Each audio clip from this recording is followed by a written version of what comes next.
exactly how many quote unquote sounds we blow on Rosh Hashanah and why. All right. So here we go. Now, let's see. Manny, can you make me the co-host? You are, Rabbi. You're a co-host already. Whoa, thank you. I feel important. Nope, that's you. Let's get rid of that. Hold on. Hold on. Share screen. Let's try.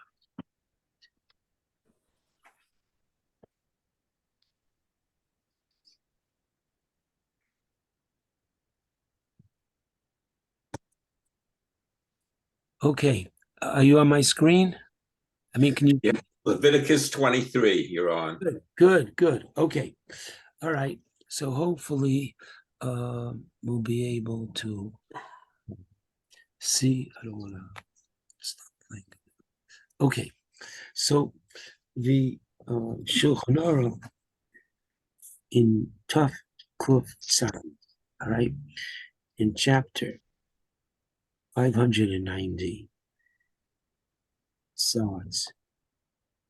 How many sounds, how many tekios, and we're using the word tekiah now as a sound, how many sounds is a person obligated to hear on Rosh Hashanah? And what's the magic number? Come on, 9. Okay, so everybody, Milty Frank, from the Torah, how many sounds do you have to hear next? Well, before I say Shabbos or Sunday, okay, let's go with Sunday because we'll talk about why we don't blow shofar on Shabbos. Okay, so how many sounds do we have to hear? 9. Where did that number 9 come from? Okay, that I'm building off that number. So the answer is that unlike some mitzvos, which are so clearly stated in the Torah, and there is like nothing to talk about. What does that mean? The Torah says eat matzah, and the Torah tells us why. And the Torah says sit in the sukkah. But here, the Torah just says, thank you so much. Thank you, Bobby. Okay, I got it. That's enough now? Perfect. Thank you. Here, as you'll see in a moment, the Torah uses the word teruah. Now, teruah is a particular sound, and we'll see. How do I know that this teruah happens to be a sad sound? I'll show you that in a little while. The Torah says that the word teruah is written in conjunction with the 7th month of the year 3 times. Wow, that sounds a little bit, whoa. One more time. The word teruah is found 3 times in the Torah. Each time, well, I can't, each time it is,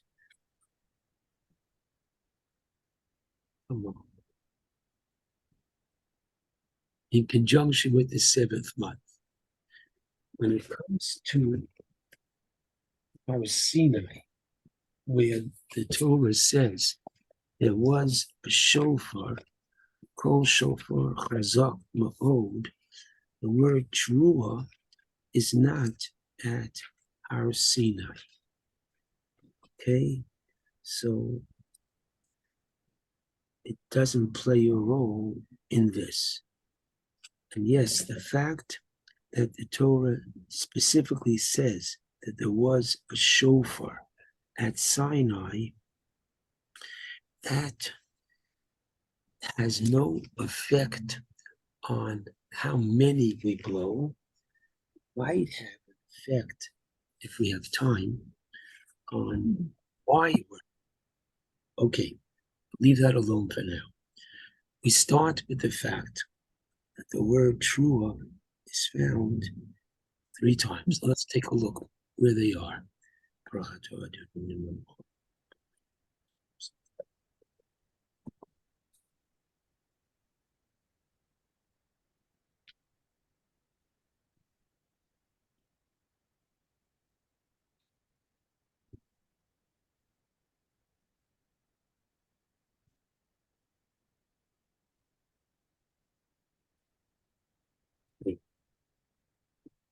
First time is in Pashas Emor, where the Torah is talking about the holidays, and there it talks about Rosh Hashanah. Now this is very, very challenging because the Torah doesn't call this day Rosh Hashanah. You have a Chumash here on page 682. If you don't want to use your Chumash, look at my screen, 680. Okay, 682 in the Chumash. But the Ber Hashem, Moshe Lemor, the Ber B'nai Yisrael, B'chodesh Hashvi, in the 7th month. In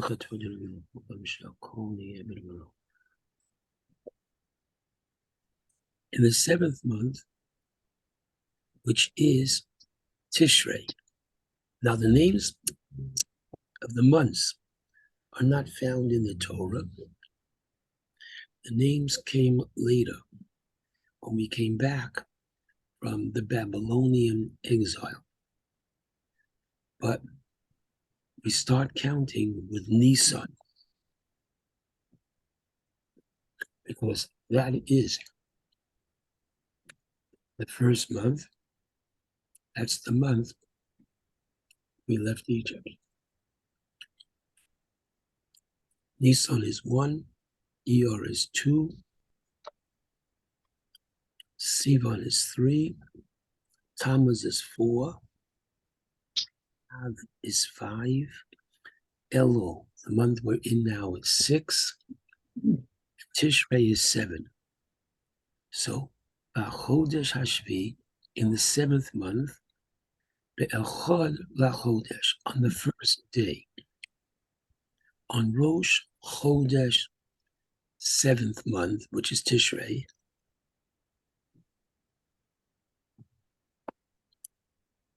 Yelachem Shabbaton. It is could be for you a holiday. What kind of holiday? A holiday which has a Shabbos component in it. And therefore, before we finish even this verse, go to the next verse. Kamalechas avodah lo sasu. You're not to work. Whatever malechas avodah means, you're not to do. And you are to bring a special korban, the korban musaf of Rosh Hashanah. But it's interesting that the words Rosh Hashanah are not found. Also, interesting that the Torah does not tell us that it is a Yom Hadin, that it is a day of judgment. Just hold on just 1 second.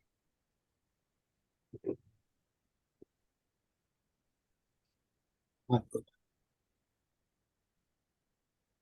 Yes, what? I'm teaching. What, Tony? What do you need? I'm teaching.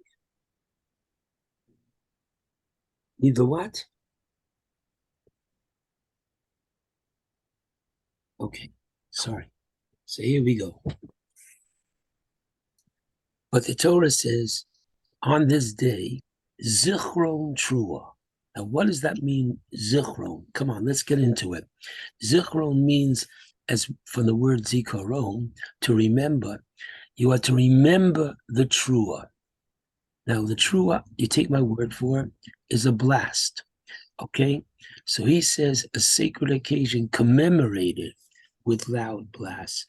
Well, commemorated, I'm not sure is a good word. Commemorated might means that you do it. Here the Torah is saying zichron trua, to literally remember. So the Yerushalmi learns from here that these two words, zichron trua, are the origin of the fact that we're not going to blow shofar this Shabbos. The Torah hints to the fact that I'll show you in a moment the second place where it says trua. There it says yom trua. Yom trua means a day of blowing. Here it says zichron, to remember. So how do I know that I don't blow the shofar on Shabbos? The Yerushalmi says, how do you know? Here's the pasuk. The pasuk is teaching you. Others say, that's the Yerushalmi. Others say, as in the Bavli,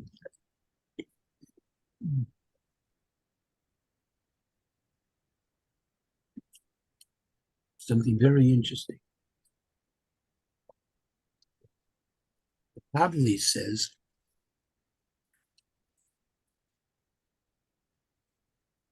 you don't blow shofar on Shabbos, lest some Jew, some place is going to carry the shofar. And if that Jew is going to carry the shofar and there is no Erev in his community, then that Jew will have violated Shabbos. Whoa. To prevent Chilul Shabbos, the Torah is saying, according to these rabbis, better not to blow the shofar on Rosh Hashanah, as important as it is.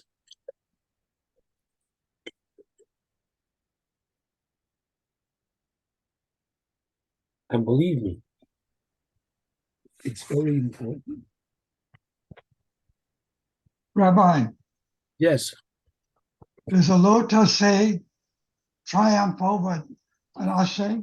Whoa, excellent question. Excellent question. Nathan's question is, does a negative command, in this case here, don't carry, okay, because it's part of Losasa Komalacha,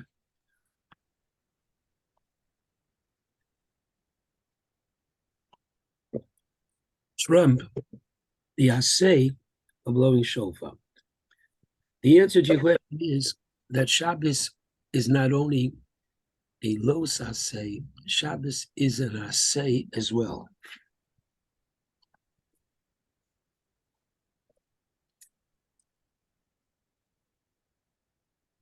Of course, Shabbos contains both an assay and a los assay. Assay, make kiddush. Assay, dress nicely, etc. The kavod of Shabbos, oneg of Shabbos. But because Shabbos is an assay of Zohar and a los assay of Shamor, then the positive one mitzvah of shofar cannot override Shabbos, which is both positive and negative. Okay, so that answers that. So we're not going to blow shofar on Shabbos, whether this pasuk is the source but it just goes to show how amazing prioritizing the Torah is doing. Because after all is said and done, if a person violates Rosh Hashanah, okay, what does it mean they violate? They plowed their field. They should not have done that. But that's not permissible as part of Ochel Nefesh. They were warned. There were two witnesses. What's the punishment for violating Rosh Hashanah? Come on. Help me.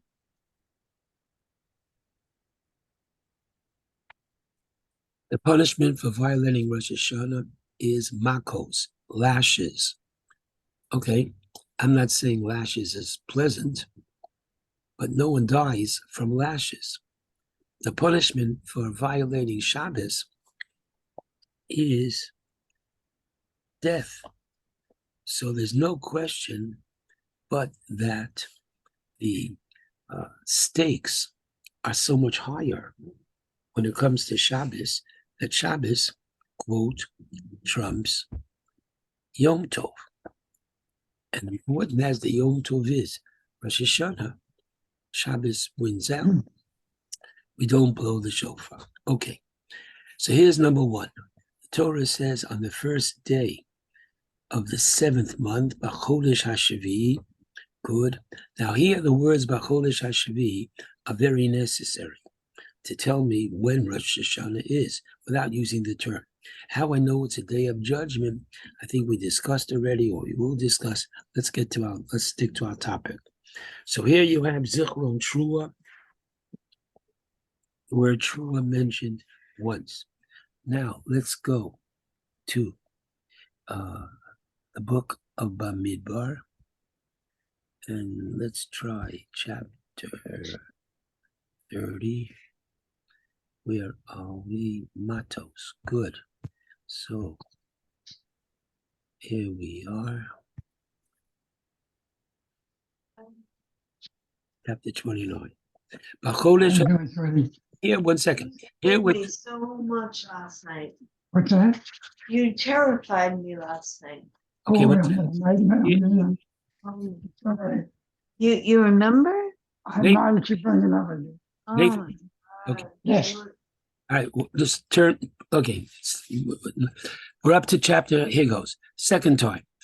There it is again. 7th month, first day of the month. Mikro Kodesh Yelochem. It is a holy day. Yom Trua. Here it's a day of what? The horn is sounded. Okay, it's a day of blowing. Good. So here's the second time that I have the word Trua in conjunction with the 7th month. And now, so far so good, everybody? Now we go to the third time. And the third time, interestingly, is found in chapter 20. Good. The beginning of Bahar, and the Torah right after Shemitah talks about Yovel. The Sefarta L'cho, you want to count Sheva Shabso Shonim, Sheva Pamim. You want to count 7 Shemitahs. 7 times 7 is 49. And here you go. Verse 9. Va'avarta, and you shall blow or sound. Shofar Trua, you should blow a shofar. And remember, in the first 2 sources, it just said to remember the blast, a day of the blast, without even telling us what to blow. In other words, this guy has a trumpet, this guy has a harmonica. I don't know shofar until this pasuk here. Va'avarta, and I shall blow shofar trua. I shall blow on a shofar the note of a trua, which I'll show you in a moment what that is. B'chodesh HaShvi'i, in the 7th month, Be'asor LaChodesh, on the 10th of the month, B'yom HaKippurim, on Yom Kippur. Now wait a second. Do I need this pasuk here to teach me that Yom Kippur is in the 7th month? Of course not.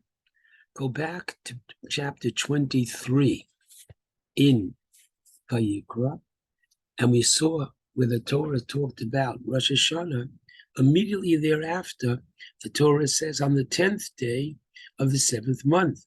So once I already know from chapter 23 in Vayikra that Yom Kippur is in the 7th month, 10th day, why does the Torah have to repeat here again, B'chodesh Hashvi? Let the Torah just say, blow a shofar and a trua, with the shofar, blow a trua, Be'asar lachodesh, b'yom HaKippurim. I'll know which month it's in. So here I'm showing you, my friends, is the third time that I have the word trua written in conjunction with Chodesh Hashvi. Now let's talk about this for a second. This is one of the least well-known mitzvos in the Torah. Why? Because this mitzvah, my friends, occurs once in 50 years. Now you can do your homework and get back to me and let me know how many quote-unquote constitutions have laws that apply once in 50 years. And what is that mitzvah? That once in 50 years on the Yom Kippur of the Yovel year, we blow the shofar.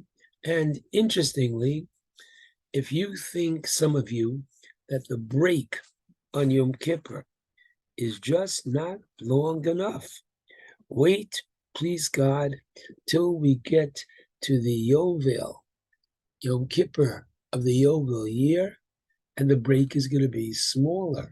Why? Because we're going to daven in the Shmona Esrei. Listen carefully, everybody. Malchios, Zichronos, and Shofros.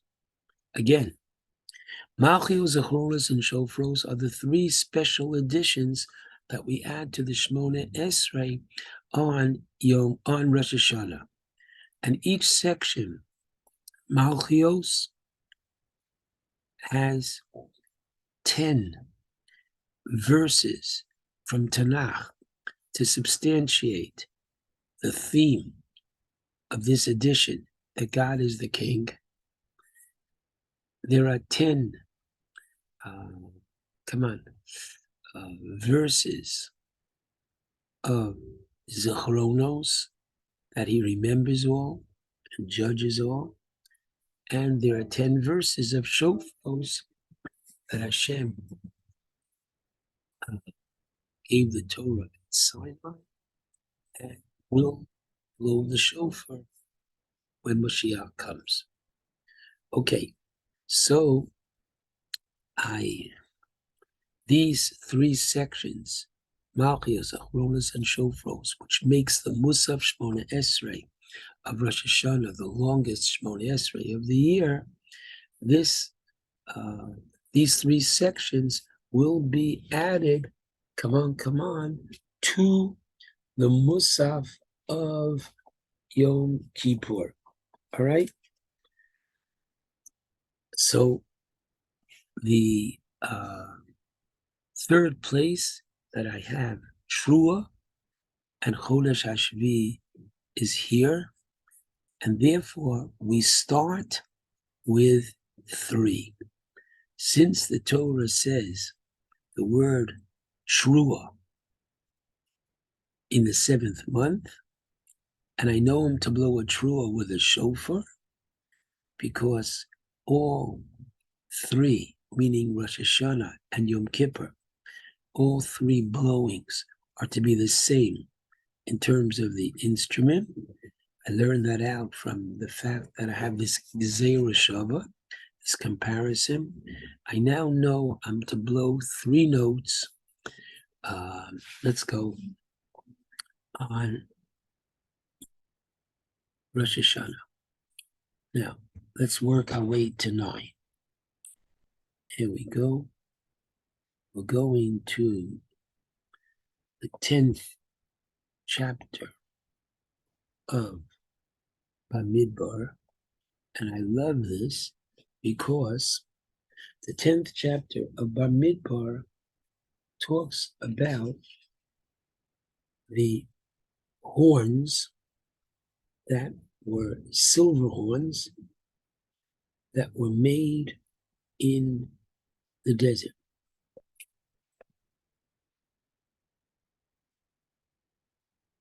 What were they?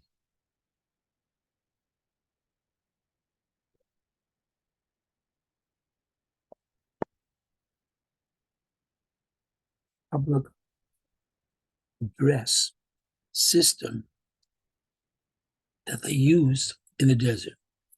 In other words, we have 2 million people in the desert. How are we communicating with 2 million people? And the answer is they blew horns. And just as in the army, you know what the different sounds represent. Get up, go to sleep, and other such important instructions. Here too, the Torah tells us that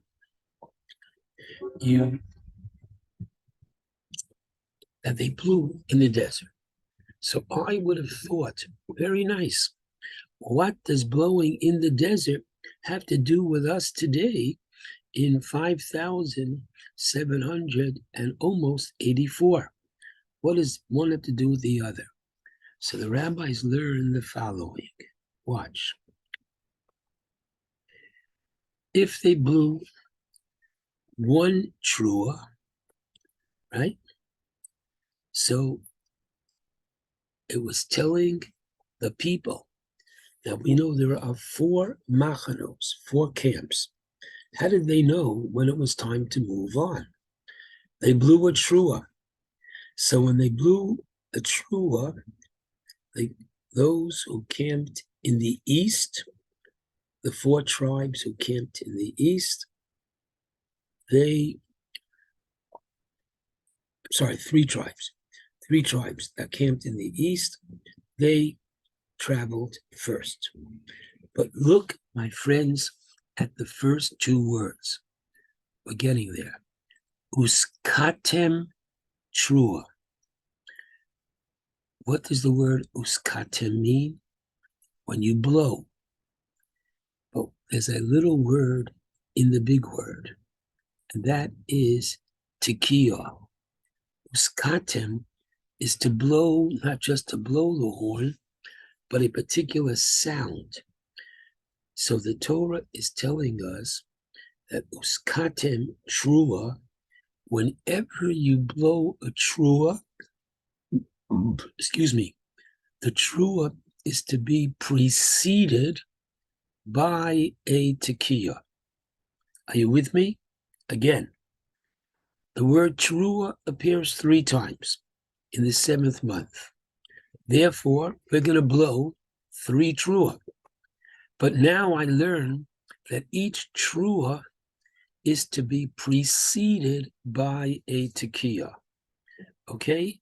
Now, we're going to go further. When they blow the second trua, then the 3 tribes that are to the south. Now, when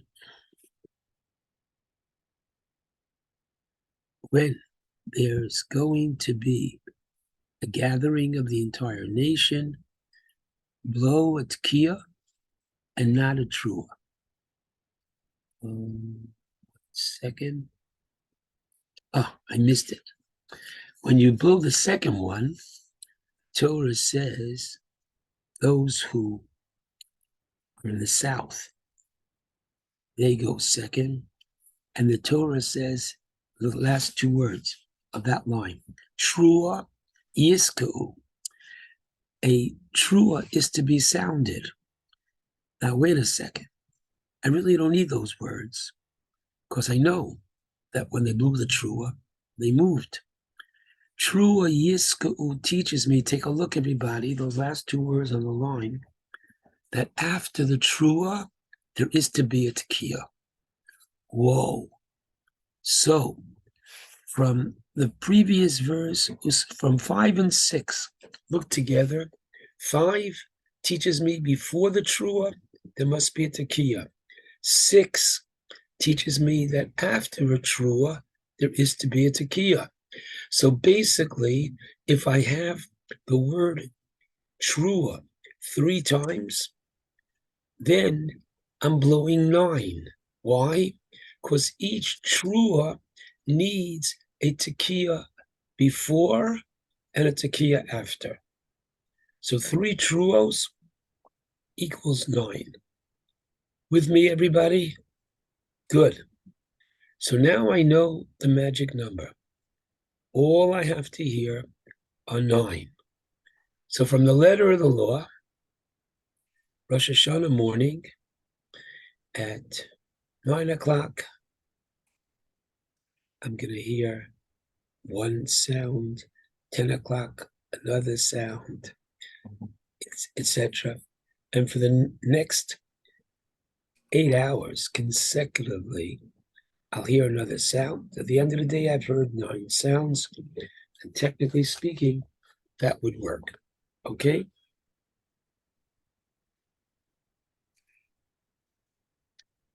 However, here we go. Here comes the exciting part.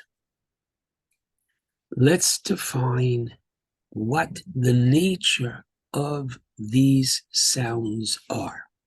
So once again, Bamidbar, chapter 10, is the source. The Torah says, here we are, in verse 9, God forbid, if there should be a war in your land, on your enemy that comes, trua, same shoresh, you are to literally sound, and even tells you short blasts, helping us with the word trua. But listen carefully. At the time of war, what kind of a sound are we blowing? A happy one? A sad one? Clearly the latter. A trua, my friends, is a cry.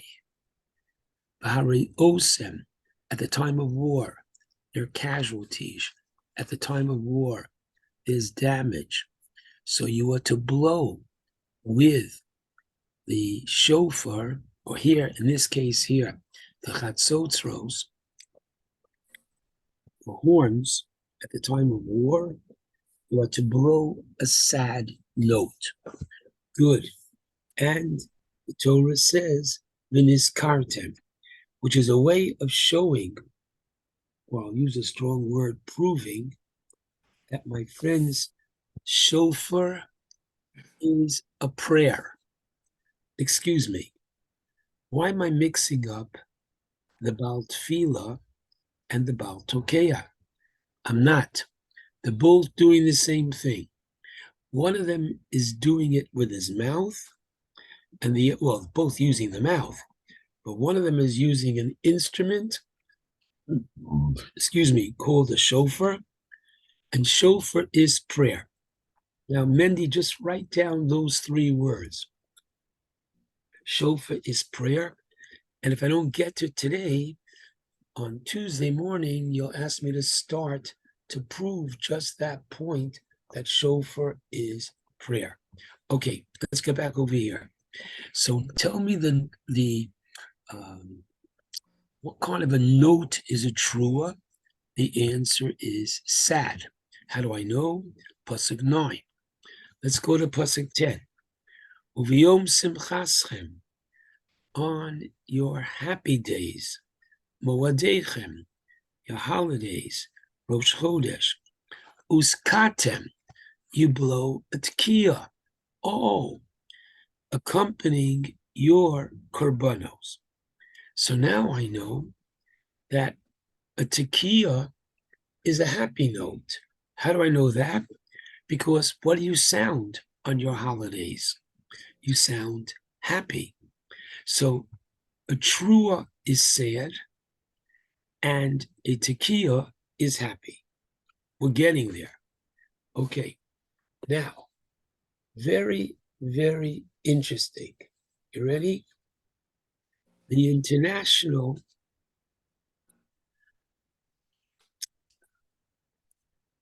sounds of, God forbid, wartime.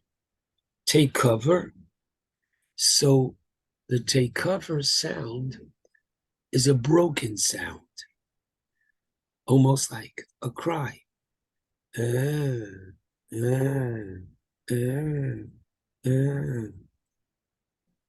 all clear is an unbroken sound, a happy sound.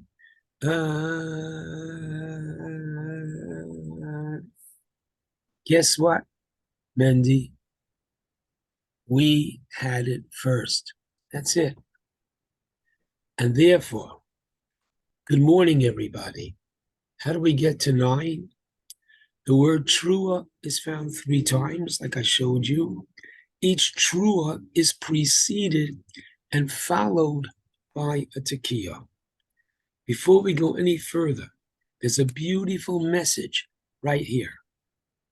What are we blowing? Tekiah, straight, to trua, broken, sad. Tekiah, again, straight or happy. Happy, sad, happy. Before I forget, beautiful idea. You ready? The shofar is talking to each and every one of us on a most personal level. The shofar is saying, happy. Each individual is born. We believe a tabula rasa, clear, pure, happy. In other words, we don't believe, as other religions do, that there was some kind of a sin that tainted you. No, no, no, no, no. Each person is born Elokai, Neshama, Shana Satabi, the soul that you gave me to Horahi, it's pure. Okay, so this first sound represents the fact that man was created happy, pure. The next sound is ouch. He messes up, each one in their own way. But that's not where we stop. We continue and we say, guess what? There's always room, not just for improvement, but to change and to get out of the state of unhappiness, to get out of the state of sin, and to replace it with a tekiah, a positive note. Tekiah, trua, tekiah is the story of every man, period. Okay, we're up to 9. Let's go. Here comes the problem. If we knew for sure what kind of a sad note the trua was, all we would blow is 9. But we don't know. And the Talmud tells us, I'll say this very carefully, we're not sure if it's A, we're not sure if it's B, or if it's C. Now, let's go slowly. There are 2 types of crying. There is what we call a sigh, S-I-G-H, ay, and that's what we call today the shvarim, a broken sound, ay, or crying could be a sob, ay. And that's what we call a trua. So when the Torah says blow, happy, and then blow sad, which of the sad is it? Is it the sigh? Is it the sob? Or is it a combination of both sigh and sob? Shvarim, trua. So therefore, what do? Since we're simply not sure. Now, wait a minute. Come on. Nathan, the wise guy, says, what do you mean you're not sure? What'd you do last year? Come on. And what'd you do the year before? So for this, I'm going to tell you, everybody, Milty, you listening? Unfortunately, the Jewish people too often had to flee, run from their homes and relocate. So when they were all together, everybody knew what we did last year. But now we've run to another location and we're with other people. And the next thing you know is, okay, Rosh Hashanah is coming. We have to blow the cry. How do we do it? Well, in our community, no. In our community, so therefore we merged. And what did we do? We did all three. Maybe it's the combo, sigh, sob. Maybe it's only the sigh. Maybe it's only the sob. So we blow three different combinations. And watch. So we start Rosh Hashanah morning, always doing the same thing, blowing three. That's it. But in order to blow three trua, again, each trua is preceded and followed. That we learn from the, verse 5 and 6 in chapter 10. So now, what is my first trua? A combination. So tekiah, shvarim, trua, tekiah. 4 notes. Because maybe that is what the Torah means when the Torah says that you should sound a sad note. Maybe it's the combination. And since I'm to blow 3 trua, because the word trua appears 3 times, 4 times 3 is 12. So that if you look in the Machzor, in the Rosh Hashanah Machzor, the first thing that we are going to blow is 12 notes. Tekiah. Rabbi, Yes, Bobby. so let me I want to make sure I understand. So year 1 in the Midbar, right? When they blew shofar on Rosh Hashanah, 9 notes. That's what they did? Perfect. Okay. Now, if only Leo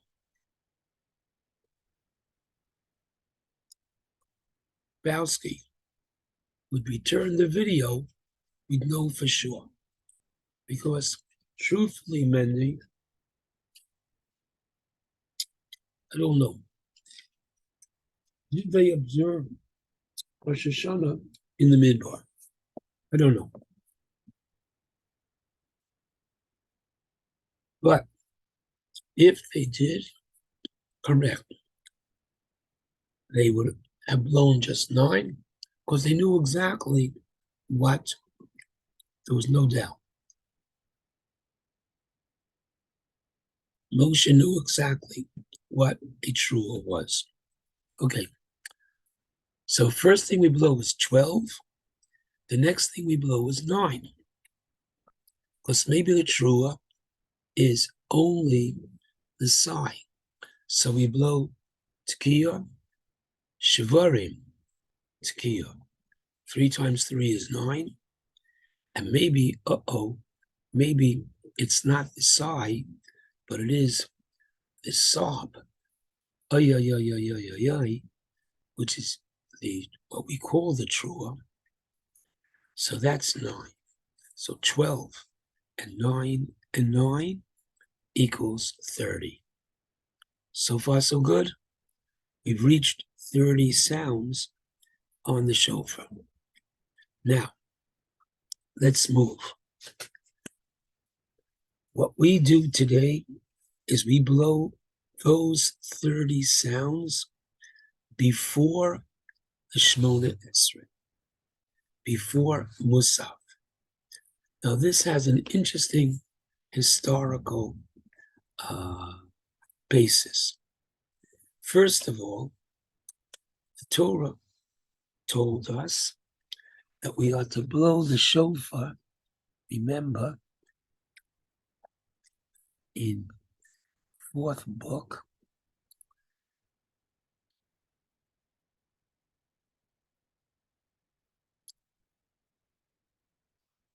Yom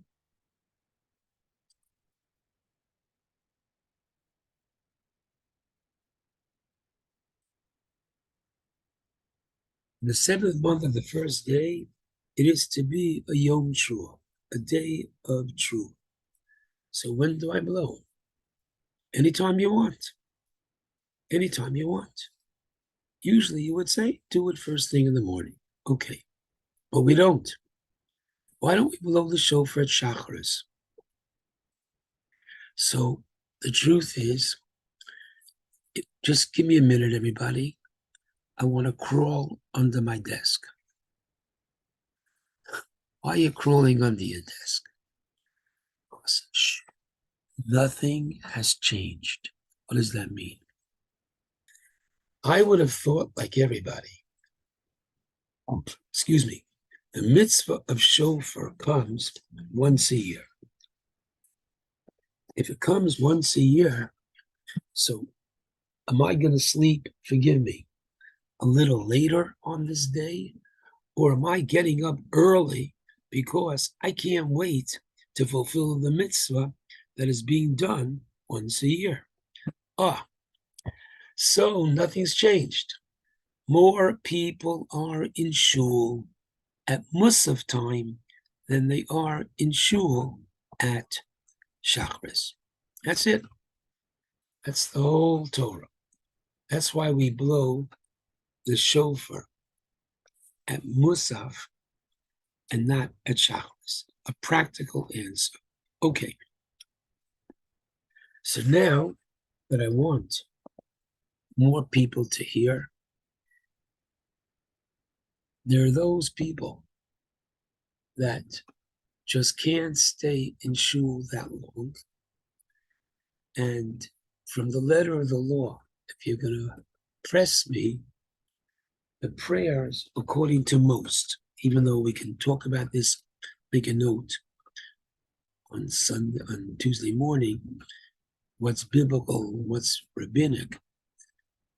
Clearly, the blowing the shofar is biblical on Rosh Hashanah if it's not on Shabbos.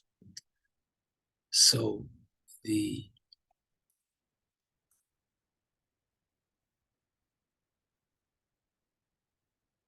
halacha is that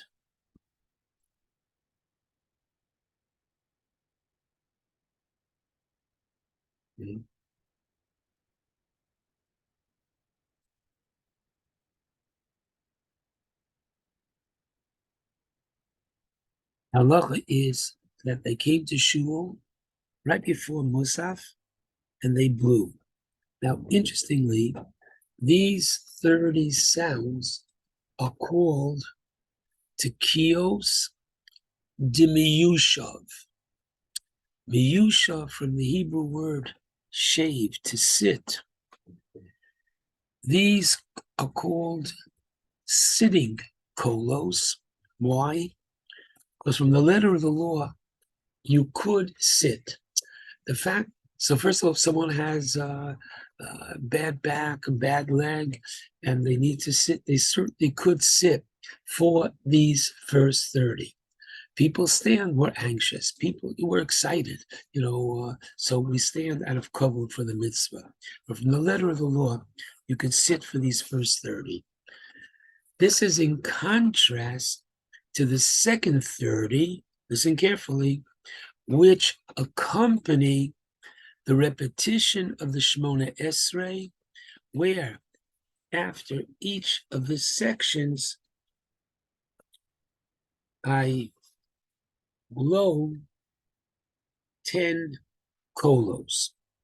After Malchios, after Zechronos, after Shofros. I blew 10. Oh, so by the time I have finished the repetition of the Shemona Esrei, I have blown 60 kolos. So the rabbi said, you've blown 60, you might as well go for it. Blow 40 more. Hello, wait a minute. That sounds just a little bit strange. You've done 60, blow 40 more. So the answer to that, my friends, is as follows. We find that when the Jewish people, led by Devorah, the prophetess, and Barak, the general, against Sisera, Sisera was defeated, and when he did not return home, his mother cried for him, and the rabbis tell us she cried 100 times. So Shiur says, hello, what's the connection between Sisera's mommy and our blowing 100 sounds? And the answer to that is that Rosh Hashanah, my friends, as the Mishnah teaches in the Gemara Rosh Hashanah 16a, all kol ba'ei olam, all of mankind is judged on Rosh Hashanah. Rosh Hashanah is universal, as opposed to Yom Kippur, which is for the Jewish people, and Pesach, Shavuos, Sukkot, only the Jewish people. Rosh Hashanah, all of mankind is judged. So if all of mankind is judged, listen carefully, then we remember that by even feeling empathetic for the mother of a non-Jewish general. A mother mourns for her son, even if he was on the wrong team, and that's one reason given for the fact. But, so therefore, if I am a doctor and I really have to leave shul on Rosh Hashanah, I'm going to leave after 60. I'm going to stay till 60 because I'll show you on Tuesday that the Malchios, Zechronos, and Shofros, here come the key words. When they are accompanied by shofar, really you're going to tell me that they're two separate things. And you're right. One is praying, actual prayer, Malchios, Zechronos, Shofros, and the other one is blowing a horn. That they are two separate things. But when they are in conjunction with each other, meaning that when they are sounded together, that after Malchios, after Zechronos, after Shofros, comes Shofar, the part of the prayer of Malchios, Zechronos, and Shofros is elevated to a higher level. So I'm going to stay from the doctor till after the first 60, and then I'm going to slip out of shul and not wait for the last 40, which are a custom. Rabbi, Yes, my friend. do we know why there's a difference between Sfardim and Nusach Sfard versus Ashkenazim? Yes, Why yes. why they blow in the silence when Esrei versus. Exactly. So hold on. Listen carefully, Bubby. We end up all blowing the same. We end up all blowing the same 100. The only difference is different community, obviously. So the Sephardim, instead of blowing the first 30 before, blew the first 30 during. Okay? But this is a very interesting idea. This during is not if a person is at home. And well, this will close because I have, okay, but if you want, you can pick this kind of stuff up on Tuesday morning and we'll do other things related. But watch. In other words, a practical law right now. Let's say, and we'll talk about women, if you like, on Tuesday, but a man can't come to shul on Rosh Hashanah. Okay. It just so happens that his good friend is with him in his home. His good friend has a chauffeur, and his good friend says, okay, I'll blow for you. So what does the friend blow and how much? The answer is the friend blows 30. That's it. Like the first 30 that we do before Shemona Esrei. However, the person who couldn't get to shul is going to daven Musaf at home. And when he finishes the section of Malchios, he'll pause. He won't say a word. He'll just look at his friend and expect his friend to what? To blow after Malchios, like they do in shul. The answer is no. That blowing after Malchios is only with a minion. All right? So we'll talk about this more. But the answer is, Mindy, it's just a question of how they understood, the Talmud, which tells us that there were these different blowings, okay? A blowing of Miyushav and a blowing of Mu'umad. So literally sitting and standing. So, that's how, it started. Okay, we'll stop here.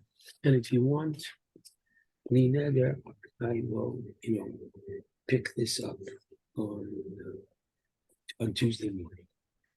But it's very, very interesting stuff, how we go from 9 to 30 to 60 to 100. Okay, have a good